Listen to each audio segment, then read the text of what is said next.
Welcome back. So I have now shown you how you do GET request, how you do a POST request, and you've even tried to do it directly from Postman to see that it actually runs.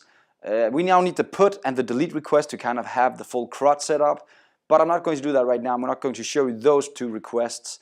I'm going to instead start implementing a real solution so we can actually start talking all the way down to the database and get some data back all the way from the database and show that in Postman, right?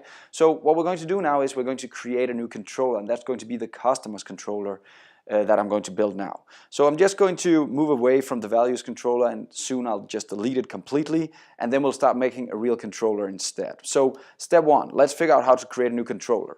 And if you go into your solution, over here you have the REST API, which is the project, and then under there you have the controllers. If you right click that guy, you can actually add a controller right away. So I'm going to say that I want to add a controller. A controller is just a class, so I could also just manually go in and add it just by copy pasting the old code and changing the name. It's just a class, right? So in here you have some selections, and MVC is actually a UI solution, and we're not going to use that. We're not going to use the UI solution. We're just going to talk about the REST API solution down here. And the UI solution, you might get a dialog looking something like this when you actually start the system. You might have a dialog popping up like this, and that's pretty much mostly for the UI system, but still go in and select minimal dependencies and select add if you see this dialog. If you don't see it, it doesn't matter. A file will pop up, close that file, and you can continue working. What we're going to do now is to create a new API controller is we're going to select either empty to have a clean controller with no functions at all or method at all, just a clean controller.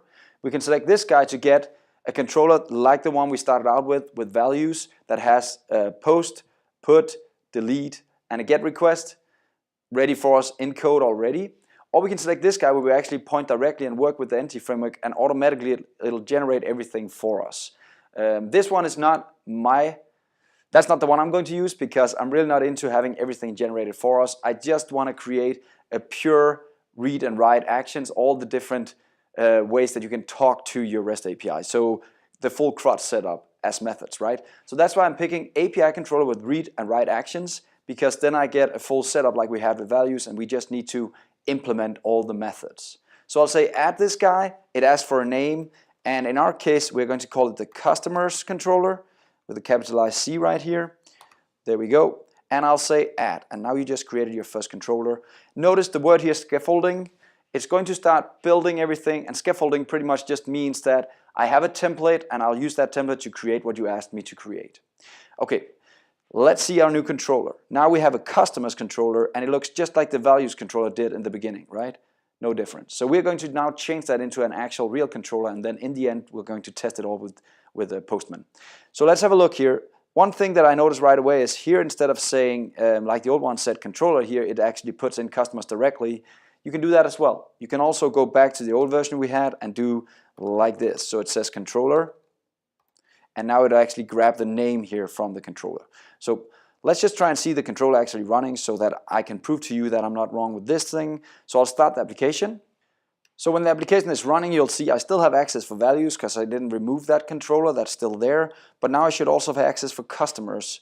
And notice right now it's just values like the other one, so you won't really see a difference. But you'll notice now I have two different controllers, and if I put in a snurf here, then I'll actually get an error back. So it actually exists customer controller now. So now we just created a new controller. Let's populate it in the next couple of lessons. See you next time.